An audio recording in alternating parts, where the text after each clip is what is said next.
भय भी बना रहता है। तो विद्या नहीं सीखा लेकिन भय बना रहता है, कहीं कुछ दिक्कत होगा तो संभालने वाला रहेगा। तो जहाँ भी गया वहाँ बौद्धिक लेवल का शाब्दिक बोध हुआ, शब्द बोध हुआ। शब्दों को तो खूब छाना, 20 वर्षों से खूब हो। अभी धारा प्रवाह बोलूँगा 4 घंटा 5 घंटा रुकूंगा नहीं, लेकिन एक कुमारी सी नशा रहती है, एक तरंग सी रहती है, एक लोक में, एक जागतिक लोक में अलग चला जाता हूँ, नशा हो जाती है, जैसे गांजा शराब भांग से ज़्यादा हो जाती है। और घर वाले कहते हैं डिस्टर्ब है, पागल है, ना समझे। तो लगता है कि उसकी पढ़ाई लिखाई PhD करके कहता है कि क्या हो जाता है उसे। हम की संत की विरासत हमको छू दी है। जब शेर का पंजा लग जाता है, एक बार शेर का पंजा छू दिया तो छू दिया, उसी तरह संतों की वाणी लग जाती है तो हमारी जिज्ञासा बढ़ जाती है। सादा शब्द नहीं कहूँगा, कहने का मतलब कोई भी ध्यान हो, कोई भी जागृत कोई बात हो तो वो प्रयोग होना चाहिए। हमारा बौद्धिक लेवल, शाब्दिक बोध, ग्रंथों का बोध, शब्दों का, संतों का बोध सब भरा पड़ा है। बौद्धिक लेवल पर यदि कोई बात करेगा तो अहंकार नहीं, इतना शब्द झाड़ दूंगा कि वो पहले भाग जाएगा, दूर नहीं लपेटेगा। लेकिन प्रयोगात्मक रत्ती भर भी कुछ नहीं। तो एक क्रमबद्ध तरीका, एक क्रमबद्ध विकास कैसे हो, पहले ये चीज़ हो, पहले वो चीज़ हो, तो जानने की जिज्ञासा रहती है। इसीलिए आपसे पूछने आया। आप रहें या न रहें हमको कोई फ़र्क नहीं है, हमारा घर परिवार रहे या न रहे न, हम बहुत बेजोड़ बेबाक क्रांतिकारी, माने एकदम आग्नेय टाइप के विचारधारा के बन जाता हूँ कभी। मतलब जीवन चला जाएगा, व्यर्थ चला जाएगा। शिव ने क्या खोजा, पतंजलि ने क्या खोजा, बुद्ध भगवान ने क्या खोजा, माने हमारे ऋषि महर्षि संतों परंपराओं ने क्या खोजा, क्या दिए। जो भी जहाँ भी गया ये चीज़ आकांक्षा मन में रही, सब उलझाने वाले हैं। कोई प्रयोगात्मक पक्ष करके नहीं बताया। यदि कहीं मिला भी थोड़ा सा तो विपස්සना सेंटर मिला कि टीचर बैठ के प्रयोग करता है हमारे सामने, 10 घंटा 10 दिन बैठता है, 10 दिन बैठ कर प्रयोग कराता है। लेकिन यहाँ क्या है, जहाँ भी गया वहाँ ज्ञान मिला, आप ज्ञान का इस्तेमाल करिए। कहाँ उपलब्धि हो रही है, कहाँ पहुँच रहे हैं, कहाँ कमी हो रही है, क्या गड़बड़ी हो रही है, कहाँ नहीं प्रगति हो रही है, क्या वो विधि टेक्निक तरीका हमारे लिए कारगर है, नहीं कारगर है, आगे वाली कौन करूँ ना करूँ, कोई पूछताछ, कोई गुरु, कोई जिसके सामने जो गया वो बस खाली उलझा के रख दिया सब कुछ। अक्षर की मच्छर ने सबको काट के दौड़ा दिया है। ये अक्षर का पता नहीं है। क्षर सामासमान ये वेद है, अक्षर में सब दुनिया जगत खुला है, अक्षर में वेद है, अक्षर में सब शास्त्र है, पुराण है। लेकिन उसी माध्यम से उस चीज़ को भी उपलब्धि करती है। तो कहने का मतलब कोई भी क्रिया हो, पद्धति हो, क्रियात्मक पक्ष हो, जो व्यवहारिक पक्ष हो, जो प्रयोगात्मक पक्ष हो, उसको करना है और प्रयोग को साधना है। हमारा यही लक्ष्य है। हम बौद्धिक शब्द और बौद्धिक ज्ञान बहुत लोगों के पास गया, हमको छलावा के अलावा कुछ मिलता नहीं है, क्योंकि वो अपने स्टेज से बोलते हैं, मेरा स्टेज है नहीं। या तो मेरे स्टेज को बोले, हम उनको ऊपर उठाएँ, या तो मेरी क्षमता हो कि उनके बराबर मैं मुकाबला में रहूँ। ये सही जगह आ गए हैं। अब जो लिखना है मतलब उद्देश्य है, मतलब जी, तो उद्देश्य यही है कि कोई महापुरुष, कोई संत, कोई भक्त, कोई भी व्यक्ति हमसे, हमारे सन्निकट कोई भाई है, कोई कुछ कहते हैं तो कहे कि मूल सार अटक सार, जो सार शब्द है, जो संतों का इशारा है, वो सचखंड या जो भी चरम अवस्था है उसको तभी आप प्राप्त करेंगे जब तक आप रोग व्याधि से मुक्त होंगे, और जब तक कि आप कुंडलिनी जागृत ऊर्जा नहीं करेंगे और सुषमा नाड़ी नहीं खुलेगी तो मूल टकसार सार शब्द को नहीं जान पाएंगे। शब्दों में खेलते हुए जीवन चला जाएगा, लेकिन प्राप्त कुछ नहीं होगा। मतलब वो ऊर्जा जागृत होनी चाहिए जो हमारी ऊर्जा इंद्रियों की तरफ बढ़ रही है, ऊर्ध्वगमन करिए और ऊर्ध्वगमन होगा अर्धगमन की तरफ। और फिर जब ऊर्जा खुलेगी, सेल खुलेंगे, जिसको कोशिकाएँ कहते हैं, तमाम चीज़ आपने शब्दों में कहा गया। जब वो खुलेगा तो ऑटोमेटिक आप ऊपर की चढ़ान करेंगे, चाहे त्रिकुटी जाए, चाहे भंवर गुफा जाए, चाहे गगन गुफा जाए, चाहे महाशून्य में जाए, चाहे शून्य में जाए। लेकिन उस अवस्था का शाब्दिक खाली बोध हम लोग बांटते हैं 20 वर्षों से। शब्दों को खाली इकट्ठा संग्रह किया हूँ, बोलूँगा तो सामान्य आदमी तो भागी जाएगा, दूर नहीं लगेगा, लेकिन अस्तर और रहनी नहीं है, करनी नहीं है, कथनी खूब है, खाली बौद्धिक नहीं है। और ये चीज़ मैं अपने लिए भी करता हूँ, दूसरों को झंकार के झकझोर के करता हूँ। दम नहीं है, खाली सब लोग उलझा के रखे हैं। तो हमको प्रयोगात्मक पक्ष कोई गुरु नहीं मिला। हमारे गुरु महाराज भी थे तो मिट्टी में मिल गए, बार बार कहते थे हलवा पूरिया तुषक तजाद हड़ाई मिठाई सब कुछ होगा, परसेगा नहीं, एक क्रिया बता दूँगा, क्योंकि बेटा रिद्धि से दिन उलझ जाए। नहीं बताया, नहीं जिज्ञासा हुई, नहीं पूछा, क्योंकि उनसे आभास हो जाता था कुछ चीज़ें। जैसे महाराज जी के अभी सन्निकट एक हफ्ता लगातार बैठे, कुछ आभास होने लगते हैं, जो आप कहना चाहेंगे वो हमको आभास होने लगता है, लेकिन बोल नहीं पाता। वो इशारा में वो बात हमको बौद्धिक लेवल समझ में आने लगती है, और उस धारा में हमारी जिज्ञासा बढ़ जाती है, और आगे अंदर, और आगे अंदर, और आगे अंदर जा। तो कभी कभी आप ही हमारे गुरु भाई, जब निंगा पाँव हो के मैं गिट्टी में बसंत पट्टी पोखरा पर गया था इनके घर, और जब बोलने लगा था वाणी, संतों की वाणी, कबीर, भीखा, गुला, यारी, गुल्ला, भीखा, पलटू, नानक, रामायण, गीता, महाभारत, वहीं से भी उठा के कौनों कुछ भी कह रहा हूँ, तरंग में बोल रहा हूँ, होश नहीं है, न खाने के पीने का, न सोने का, नशा छा जाता है। उस कंडीशन में ये भी कहें मेरे स्वामी जी से कि इस समय डिस्टर्ब है। घर वाले कहते हैं कि डिस्टर्ब है, आई अभी कुछ न करूं, उनका सपोर्ट करूं, चालाकी जिसको चालाकी कहा जाता है, चतुराई, चतुराई बरतूं। देखिए अभी ठीक सब ठीक करने लगेगा, लेकिन चतुराई नहीं, छल कपट नहीं, छल कपट प्रपंच नहीं करता, इसी में धोखा खा जाता हूँ हम व्यवहार जगत में, संसार के दृष्टि से। लेकिन एकदम निष्कपट होकर कोई चीज़ जिज्ञासा होती है पूछने जानने की, बच्चों जैसा बन जाता है। जीसस ने कहा कि यदि हमारे परमात्मा को पाना है तो बच्चों जैसा बनना है, आदमी अपने को सयाना बनता है। देखिए जो मैं भाषा बोल रहा हूँ, क्या यथार्थ है या नहीं है, मैं कहीं से पढ़ा हूँ, सुना हूँ, समझा हूँ, गुना धुना हूँ संतों के सानिध्य में रह के, कि जीसस का है कि परमात्मा को वही प्राप्त कर सकता है जो बच्चा बने। अब बच्चा कोई बनना चाहता है, सब सयाना बनना चाहता है, सब एक दूसरे को चलाक बनना है। अब वहाँ के जाने के लिए यहाँ से विमुख होना पड़ेगा। अब यहाँ भी बना रहे, वहाँ भी बना रहे, विषयानंद भी मिले, परमानंद भी मिले, दोनों नहीं मिलेगा। एक को त्यागना पड़ेगा, एक को भूलना पड़ेगा, एक के लिए छोड़ना पड़ेगा। या तो फिर कुछ ऐसी तरीका विधि है जो महाराज जी में कुछ आभास होता है वैज्ञानिक दृष्टिकोण से कि हर एक चीज़ की उपयोगिता है, उपयोग अपने ढंग से किया जा सकता है, लेकिन बताने वाला कोई नहीं है।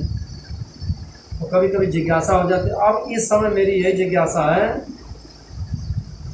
कि यदि उस मूल तत्व को, मूल सार शब्द को जानना है, मूल टकसार को जानना है, अंतिम चरम अवस्था को पाना है, तो बिना ऐसा कोई कहा है, वो कितना तो 100% कहें उनका अनुभव रहा, लेकिन मैं उनके शब्द पर खाली शब्द बोल दिया हूँ कि बिना ऊर्जा और कुंडली जागृत के, सुषुम्ना जागृत किए आप मूल तत्व को, सार शब्द को, मूल टकसार को नहीं जान सकते।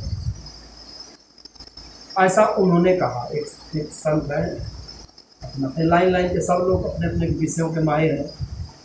कोई कुंडली जागृत कर रहा है, कोई ओम सोहम कर रहा है, कोई निरंकार कर रहा है, कोई निरंजन कर रहा है, कोई सोहम कर रहा है, कोई सतनाम बता रहा है, कोई निराकार कर रहा है, कोई निर्विकार कर रहा है, कोई निराधार कर रहा है, कोई मंत्र दे रहा है, कोई क्रिया बता रहा है, कोई मंत्र किया नहीं श्वासे में घुसा रहा है, कोई महाशून्य में घुसा रहा है। लेकिन सारे शब्द बोध, सारे के सारे लोग खाली शब्दों के माध्यम से बोल रहे हैं। सत्य का, सत्य कोई दे नहीं रहा है, सत्य के नज़दीक ले जाने के लिए इशारा है। जैसे हम घर में सोया हूँ, कंबल ओढ़ के खिड़की पर महाराज जी ला दिए, हमको खिड़की से देख लिया आकाश, हमारी इच्छा हुई कि पूरी आकाश देख लिया। उसी तरह सत्य कोई देगा नहीं, कि सत्य के जाने के लिए पहले कुछ क्रियाएं होती हैं जहाँ उस स्तर पर पहुँचा जा, और वो चाहे क्रिया झूठी हो चाहे सच्ची हो, लेकिन माध्यम बनेगी। बिना कुछ तिनका का सहारा लिए आप उठ नहीं सकते। कोई शब्द लगेगा तभी तो ख्याल आएगा, बिना ख्याल आए हम यहाँ तो आए नहीं। कोई शब्द, संत कहे कि शब्द मारा गिर पड़ा, शब्द छोड़ा राज, जिन जिन शब्द विवेक किया तिनका सर गए काज। कौन वो विवेक किया कि शब्द उनका काज सर गया? आप नहीं बोले कि महाराज जी का नहीं, अब हम तो मतलब अपनी व्यथा आपके माध्यम से, चाहे महाराज जी के माध्यम से कह रहा हूँ। एक माध्यम है कि हमारा नहीं, महाराज जी से मैं पहले से जुड़ा हूँ, पहली बार नहीं आया हूँ। आपको लग रहा है कि हम आप पहली बार देख रहे हैं। महाराज जी से बातचीत हुआ है, महाराज एक बात कर रहे थे, हम दिल का छूट गया, उससे मोबाइल नहीं थी, रिकॉर्डिंग नहीं कर पाए। कोई खान फाउंडेशन में थे, पूछे कि आनापान क्या है। जितना महाराज जी बताए उतना टॉप अभी तक कोई नहीं बताया। और जो विपස්සना में हमको प्रैक्टिकल किए श्वास के माध्यम से, महाराज जी वो चीज़ को बताए। हमने कहा आनापान सतयुग क्या है, आपकी किताब में लिखा है, कुंडली जागृत आपकी किताब में, हर एक चीज़ ध्यान की पद्धतियाँ आपकी किताब में। तो उसका व्यवहारिक पक्ष, प्रयोगात्मक पक्ष, प्रयोग होना चाहिए कि खाली बता देने से, चाहे महाराज जी को नहीं करें ना, सभी लोग ऐसे बताते हैं, लेकिन प्रयोग करना चाहिए, प्रयोग बताना चाहिए। हम प्रयोग शाला में बैठ के वैज्ञानिक ढंग से उसको करने का एक जिज्ञासा है। अब तक 20 वर्ष का समय गया, अब करिए उसको, चाहे पाया चाहे खोया, अब वो आपके ऊपर है, मेरे ऊपर है, क्या पाया क्या पाया।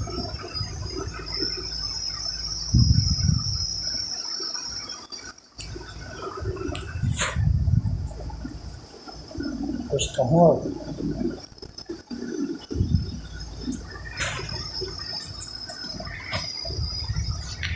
हम लोग भी अपने जीवन यात्रा में सब सीखते हैं, चाहे हम हो, चाहे पेड़ पौधे हों, चाहे पशु पक्षी हों। और जिस तरह से आपने कहा कि शब्द बहुत सीख गए हैं, तो शब्द सीख जाना बुरा नहीं है, क्योंकि शब्द भी ब्रह्म है, शब्द बुरा नहीं है। और बौद्धिक विकास बुरी चीज़ नहीं है, तो बौद्धिक विकास तो होना चाहिए। लेकिन अब बात यह उठती है कि उसका प्रयोगात्मक पक्ष क्या है, कि हम इन बातों से कैसे और ऊपर उठें। अमूमन जैसे लोग बोलते हैं तो उनको नियंत्रण नहीं रह जाता, या सोचते हैं तो उस पर नियंत्रण नहीं रह जाता। तो जो प्रयोगात्मक पक्ष है, तो पहला पक्ष यह है कि अगर हम बोल रहे हैं, शब्द हमने ग्रहण किए हैं, तो शब्द पर हमारा नियंत्रण है। जैसे कि हमारे मुख से अपशब्द न निकले, कठोर वचन न निकले, गाली गलौज न करें, तो यह शब्द पर नियंत्रण कहलाता है। तो ये इसका प्रयोगात्मक पक्ष है, ये शब्द पर नियंत्रण। हम असत्य वचन न बोलें, जो प्रयोग में बात हमने की है उसी को कहें, जो न्याय संगत बात है उसी को कहें। ये शब्द पर नियंत्रण बतलाता है, ये शब्द के ऊपर नियंत्रण है इसका। अब दूसरी बात यह उठती है कि अपनी जो भावनाएं हैं, जैसे काम है, आवेश में उसको कर सकते हैं, जैसे क्रोध है, लोभ है, मोह है, द्रोह है, ईर्ष्या है, लालच है, अहंकार है, ये सब जो भावनाएं हैं, जो आवेश हैं, जो विकार कहे जाते हैं, इनके ऊपर कितना हमारा नियंत्रण है। प्रयोगात्मक पक्ष इसका यह है कि क्या हम इन भावनाओं पर नियंत्रण कर पाए हैं। इसके बाद का पक्ष है कि जैसे कि भय है, दुख है, दर्द है, स्वप्न है, नींद है, क्या इनके ऊपर हमारा नियंत्रण हो पाया है। इसके बाद पक्ष है, क्या हम बिना विचार के रह सकते हैं, रह पाते हैं, फिर भी हमको लगे कि नहीं, हम फिर भी चैतन्य हैं, हालांकि हमारे में अभी विचार नहीं आ रहा, फिर भी चैतन्य, क्या वैसे रह पाते हैं। ये इसका प्रयोगात्मक पक्ष है। अब इन प्रयोगों को हम कैसे कर सकते हैं, इनमें से कुछ चीज़ें हैं, अगर हम इसको ऊपर से नहीं देखें, हम अभी नीचे से कर रहे हैं। जैसे कि बहुत लोग ऊपर से बोलते हैं, तो ऊपर से बोलने से साधकों को कोई फ़ायदा नहीं होता है। उनको वो शब्द का कुछ आभास तो होता है, लेकिन उसको वो लागू नहीं कर पाता है, अपने जीवन में लागू नहीं कर पाता है। तो वैज्ञानिक पद्धति यही है, प्रयोगात्मक पक्ष यही है कि उसको वो लागू कर पाए खुद, और जिस स्टेज पर है वहीं से वो लागू कर सके।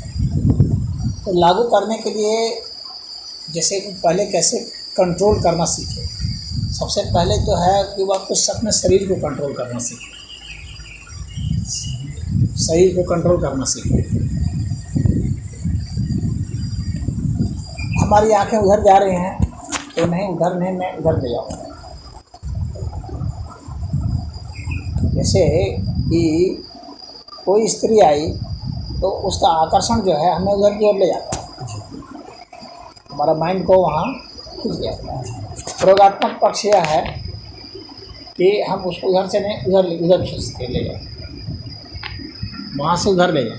इसका मतलब है कि कुछ हमें कंट्रोल हमें मिला अपनी भावनाओं पर, उसको कम से कम दिशा तो दे सकते। भले काम वासना है भीतर, लेकिन उसको हम उसकी दिशा तो बदल सकते हैं। यानी आग तो है, लेकिन आग को हम इधर नहीं लगा के इधर लगा रहे हैं। उधर करें। कोई कहता है चलो दारू हो जाए, मज़ा आएगा बहुत, लेकिन उधर नहीं जा कर के हम इधर लगा देते हैं कि नहीं हम नहीं पिएंगे। हाँ, उस पर हमने काबू कर। किसी ने कुछ भी हमें अच्छी चीज़ दिखाने के लिए जब हमें जब प्रयोग करना है तो देखना है कि क्यों अच्छी चीज़ जो है आकर्षण पैदा करती है। खीर है, आम है, शहद है, काजू है, बादाम है, जो भी अच्छी चीज़ें बनती हैं वो आकर्षण पैदा करती हैं, हमारे जीव को उधर आकर्षित करती है। यदि मैं एक साधक हूँ तो मुझे अपना टेस्ट करना चाहिए कि नहीं मुझे ये नहीं खाना। इसका मतलब है कि अपने स्वाद पर वहाँ पर हमारा व्यवहारिक नियंत्रण हो रहा है, जब मैं उसको नकार दूँगा। खाने की इच्छा तो है लेकिन मैं नहीं खाऊंगा, तो इसको मैं नकार दूँ। उसी तरह से कुछ लोग हैं जैसे कि एक दिन उपवास नहीं कर पाते, तो वो उसको अपना प्रयोग करके देखना चाहिए कि क्या मैं एक दिन बिना खाना खाए रह सकता हूँ। तो ये हमारा नियंत्रण होता है, इस तरह से नियंत्रण बढ़ता है। पेशाब लगा है तो पेशाब को मैं रोक देता हूँ कि नहीं करूँगा, हालांकि उससे शरीर में जहर बनता है। आयुर्वेद कहता है कि पेशाब को नहीं रोकना चाहिए, लेकिन मैं यहाँ पर उस स्वास्थ्य की बात नहीं कर रहा हूँ, अपने मन के नियंत्रण की बात कर रहा हूँ, जिससे हमारा अपना शरीर का नियंत्रण करना, अपने इंद्रियों का नियंत्रण करना। टट्टी लगी है, टट्टी को रोक दो कुछ समय तक। नींद आई है, नींद को रोक दो। रोज़ सोता हूँ, चलो 2 दिन नहीं सोऊंगा। ये हमारे संकल्प शक्ति को बढ़ाता है, ये हमारे नियंत्रण को बढ़ाता है। व्यवहारिक पक्ष है इसका, कैसे मैं काबू करूँगा अपने को कि 2 दिन में नहीं सोऊंगा, और नहीं सोने के बाद भी मैं एकदम डिस्टर्ब नहीं रहूँ, एकदम सामान्य रहूँ। हो सकता है थोड़ा बहुत डिस्टर्ब भी हो, लेकिन कम से कम अपना संकल्प शक्ति बढ़ा और अपने शरीर पर नियंत्रण बढ़ा, अपने माइंड पर नियंत्रण बढ़ा, उसकी सघनता बढ़ी। हाँ, तो अपने भीतर जो है हम व्यावहारिक पक्ष से उसका नियंत्रण करना सीख रहे हैं धीरे धीरे। हाँ, कोई हमें गाली दे रहा है तो अमूमन सामान्य रिएक्शन यह है कि उसको पसंद नहीं किया जाता है, प्रतिक्रिया होती है। गाली के बदले विरोध से क्रोध आता है, गुस्सा आता है, उसको भी गाली बकते हैं। तो इस पर काबू करें कि जो है हमको रिएक्शन नहीं देना। तो एक साधक को सदैव सजग रहना पड़ता है अपने नियंत्रण करने के लिए अपने शरीर पर। उसको सबसे पहले खुद को साधना है, इसका व्यावहारिक पहलू यही है, पहले खुद को हम साधें, तो रिएक्शन से हम बच सकते हैं कि नहीं, और हम रिएक्शन भी कर सकते हैं। तो रिएक्शन करना तो आम बात है, इमोशंस है। उधर से गाली आई तो हम भी 2 गाली दिए, उसने 2 थप्पड़ दिया, हम भी 4 थप्पड़ दिए। एक तो ये सामान्य प्रक्रिया है। तो इसका मतलब है कि हमें नियंत्रण नहीं रह गया है, खुद पर शरीर पर नियंत्रण नहीं रह गया, लेकिन शरीर पर हम नियंत्रण कर। शरीर का दूसरा पक्ष भी है, वो ये है कि हम चाहें गुस्सा होना तो गुस्सा कर लें, गुस्सा का कोई माहौल नहीं, लेकिन हम अपने में गुस्सा पैदा करें। ये क्या हम कर सकते हैं? जैसे कि एक अच्छा कलाकार कर लेता है, जो बहुत अच्छा एक्टर होता है वो अच्छा कर लेता है। उसको सीन डायरेक्टर ने समझा दिया कि तुमको गुस्सा करना है, यहाँ पर इसको मारना है, इसको चिल्लाना है इसके पीछे, और तुम्हारा एक्सप्रेशन एकदम वैसा ही होना चाहिए, सजीव, उसमें कुछ भी बनावट नहीं लगना चाहिए। क्या हम वैसा कर सकते हैं? कि अभी कोई माहौल नहीं है, कोई सीन नहीं है, कुछ नहीं है, फिर भी हम वैसा गुस्सा कर सकें? तो ऐसा किया तो इसका मतलब ये व्यवहारिक पक्ष है, मेरे पास काबू है कि मैं इसको कर सकता हूँ। और पूरा गुस्सा का माहौल है, तुरंत हमको नियंत्रण करना अपने को, थोड़ा भी गुस्सा नहीं होना, एकदम इधर से कोई रिएक्शन ही नहीं आना चाहिए, एकदम ऐसा लगे जैसे पत्थर को सुन ही नहीं रहा। क्या हम वैसा कर सकते हैं? तो अगर ऐसा कर सकते हैं तो इसका मतलब हम ठीक साधना पथ में चल रहे हैं आगे। और इसको करने के लिए क्या है कि मैंने एक पिक्चर देखे थे हिंदी फिल्म, थोड़ा सा मैं बता रहा हूँ, बड़े मतलब व्यावहारिक पहलू के कारण मैं बता रहा हूँ। उस पिक्चर में जो हीरो होता है संजीव कुमार की पिक्चर थी, वो एक नई लड़की जो आई थी उसको सिखाता है एक्टिंग करना, हीरोइन बनने की। तो वो कहता है कि सांस पर नियंत्रण रखना तो एक्टिंग होगी, क्योंकि हम सांस को बदल करके अपनी भाव भंगिमा को बदल सकते हैं, और भाव भंगिमा को बदल सकते हैं यानी नियंत्रण कर सकते हैं। तो हमें जिस भी तरह की एक्टिंग करनी है, प्रेम की एक्टिंग करनी है तो, चाहे क्रोध की करनी है तो, चाहे लालच की करनी है तो, जो भी करनी है, ये सांस के साथ, सांस की जो लय है इसके साथ ही जब विचार मिलता है तो ही वह प्रभाव डालता है, अन्यथा वह प्रभाव नहीं डालता। विचार का श्वास के साथ मिलना चाहिए, ऐसा कि शरीर की वैसी भाव भंगिमा बन जाए तो उसको एक्टिंग कहते हैं। और वही व्यावहारिक अर्थ में होता है तो वो उस कलाकार को कहा जाता है कि इसको व्यावहारिक नियंत्रण है, या ये एक अच्छा एक्टर कलाकार। और आम आदमी को क्या है, आम आदमी नियंत्रण नहीं कर सकता है अपनी भावनाओं को, अपने विचार को, अपनी सांस को। वो आम आदमी था। एक अच्छा एक्टर ही एक अच्छा साधक होता है, वो उसको समझाता है और वो हीरोइन बन जाती है, वो भी हीरो बन जाता है, दोनों की शादी भी हो जाती है। और फिर क्या होता है, इसका एक्सीडेंट हो जाता है, इसकी आंखें चली जाती हैं और वो इसको धोखा देती है। फिर उसका दूसरे मर्द के साथ चक्कर चलता है। लेकिन ये इतना बेजोड़ एक्टर था और सांस पर इसको इतना नियंत्रण था कि इसने सांस से समझ लिया कि वो जो है हमको धोखा दे रही है। क्योंकि मनुष्य के जो भाव बदलते हैं ना, तो उसकी सांस की लय भी बदल जाती है, उसके चाल बदल जाते हैं। एक मनुष्य जिसके पास पैसा नहीं है उसकी चाल अलग होगी, और उसी मनुष्य को अगर 10 लाख दे दिया जाए उसकी चाल दूसरी हो जाएगी, वही चाल नहीं रह जाएगी। पैसे की गर्मी जैसे ही आएगी उसकी चाल बदल जाएगी। उसके पास धन जैसे आएगा और धन उसका ले लिया जाएगा तो उसकी भाव भंगिमा बदल जाएगी,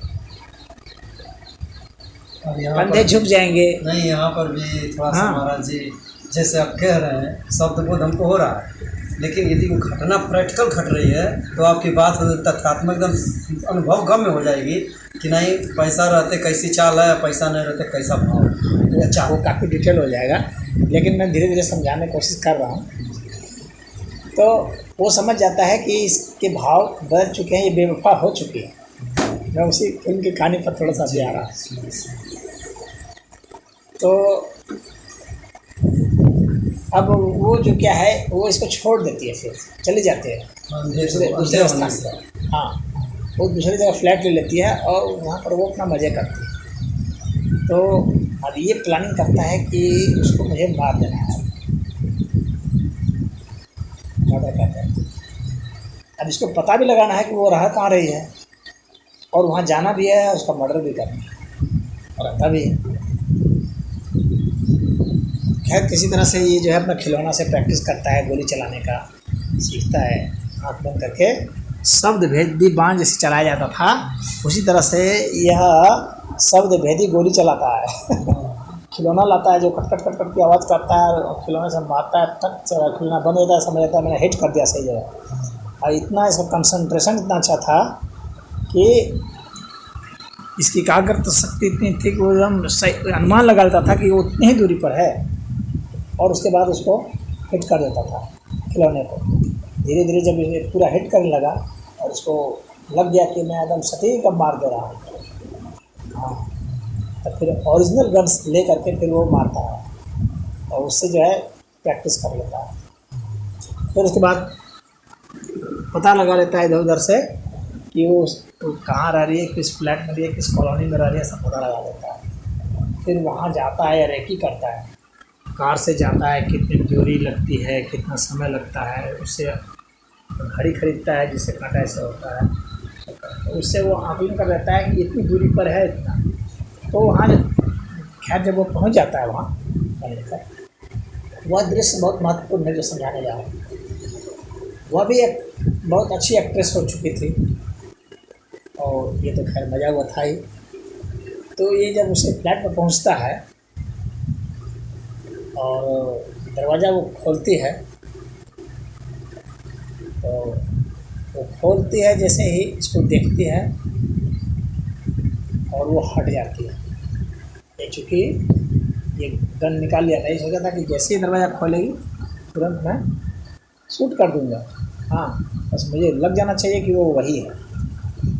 अब वो उसके रिदम से, सांस के रिदम से समझता है कि है तो वही, लेकिन पोजीशन में नहीं।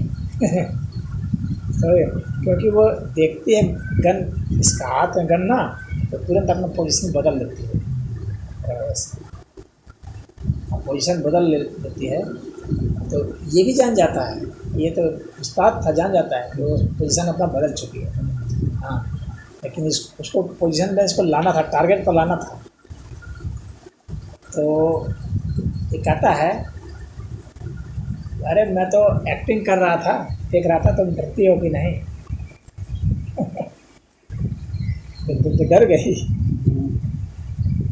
तो जब इतना बोला ना, तो राहत की सांस ली, एक ब्रीद आई राहत वाली, तुरंत गोली मार दी। क्योंकि सांस आई और समझ गया कि वो वहाँ है, तुरंत गोली मार दिया, मर गया। मरने के बाद बोला कि मैंने कहा था सांस पर नियंत्रण ही जीवन पर नियंत्रण है। सांस पर नियंत्रण खोया, तुमने जीवन खो दिया हो।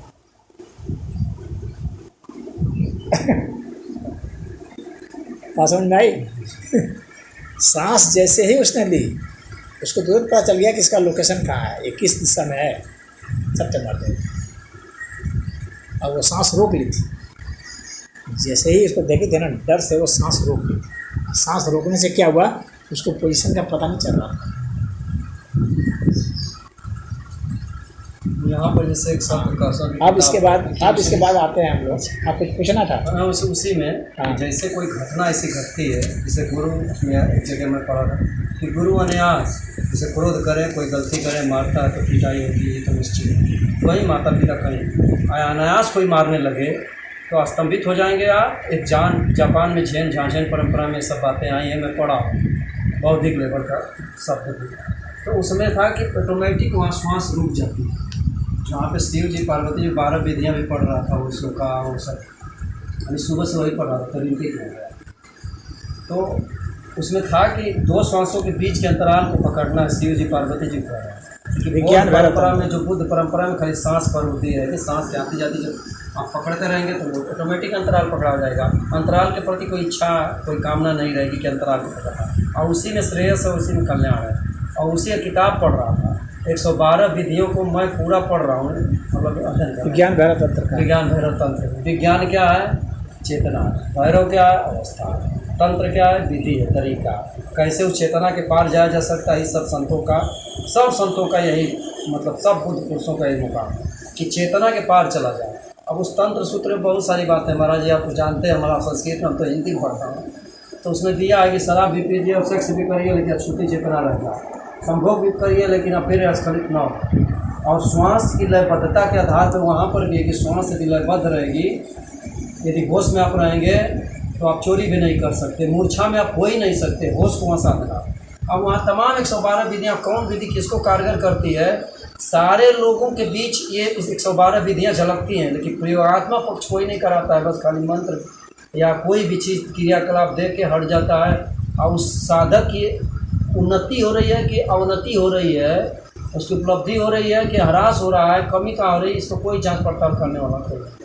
यही जो हम देखता हूँ कि सारे लोगों से भेद हुआ के मार जाते हैं। हमारे गुरु जी तो गए, मिट्टी में दफन हुए, अब किसको मैं क्या कहूँ। उनसे थोड़ा सा भयभीत इसलिए होता था कि जब आवाज़ डांट देते थे चाँप के, वहीं स्तंभित हो जाता था, मतलब उनको एक निष्ठा थी।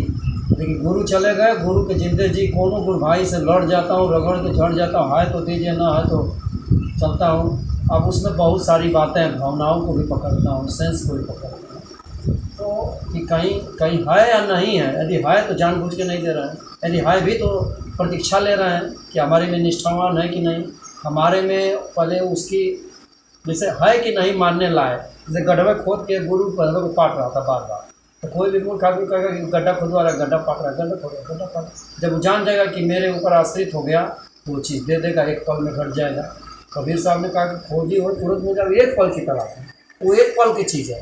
लेकिन 20 बरिस ना अनंत अनंत जन्म भी बीत जाएगा, धैर्य नहीं रहेगा, प्रतीक्षा नहीं रहेगी, धीरज नहीं रहेगा, तो अनंत जन्म लग सकता है। धीरज धैर्य रहे, प्रतीक्षा रहे, क्रिया सही रहे, प्रयोगात्मक पक्ष रहे, ये बोल रहा हूँ, ये चीज़ तुरंत घट सकता है। लेकिन अब उसमें गुरु थोड़ा सा सहारा थोड़ा सा मिलता है हल्का सा, और उसके बिना इसीलिए गुरु की महिमा है बस। लेकिन वो इशारा, वो गुरु का सहारा, तो प्रयोगात्मक पक्ष कहीं नहीं है। अब यही जगह हमको जिज्ञासा हो गई कि शब्द को छान रहा हूँ, कोई राम धनी है, कोई राम जन्म है, कोई राम गरीब है, सब शब्दों के सब लोग धनी हैं। एक एक से धारा प्रवाह संस्थाओं में गया हूँ, मिशनों लाइन में गया हूँ, सब मिशनरियों में गया, एक एक से लोग बोलते हैं तो मंत्रमुग्ध हो जाता हूँ, मतलब एकदम लगता है कि मस्तक टाल दूँ। लेकिन जब पूछता हूँ कुछ अपने अनुभव से भी कि ये चीज़ कैसे क्या है, तो वहाँ उनसे आभास हो जाता है कि ये चीज़ यहाँ पे उनके पास पल्ले है नहीं। लेकिन शब्द बोल रहे हैं, ऐसा झनकार, ऐसा शब्द कि हमारे ऊपर से बह रहा है।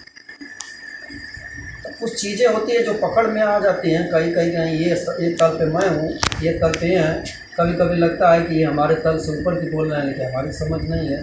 लेकिन बौद्धिक तल से खाली बौद्धिक लेवल तक सुनना और समझना, बौद्धिकता बढ़ जाएगी, मैं बार बता रहा हूँ। लेकिन प्रयोगात्मक पक्ष पढ़ के और चेतना से पार जाना, या चेतना को समझना और चेतना के पार समझना, वो चीज़ होना चाहिए ना, प्रयोग होना चाहिए ना, प्रयोग कहीं नहीं मिलता। तो वही बता रहा सुनिए। तो पहला प्रयोगात्मक पक्ष यह है नहीं, वो पहले आप जो कह रहे थे, जब मैंने बोला कि जब घटना घट जाती है तो वो श्वास जो है, मैं प्रयोगात्मक पक्ष की बात कर रहा हूँ। पहला प्रयोगात्मक पक्ष साधक के लिए यही है, जैसे मैंने बताया क्या क्या नियंत्रण करे। हाँ, ऐसे तो जितना आप बताएं, अपने श्वास पर पहले नियंत्रण करें। श्वास पर नियंत्रण करने का मेरा तात्पर्य यहाँ पर यही है कि वह यह देखे कि प्रति मिनट वो कितनी सांस ले रहा है, प्रति मिनट सांस की संख्या कितनी उसकी है। प्रयोगात्मक पक्ष है पहला, मतलब इसको 2 स्टेज में बांट रहा हूँ। एक स्टेज तो यह है जो हम अपनी भावनाओं पर नियंत्रण करते हैं, जहाँ बुद्धि के द्वारा, और दूसरा है कि अध्यात्म का पक्ष है, ये अध्यात्म की भूमिका है। इसके बाद क्या है कि बुद्धि का पक्ष में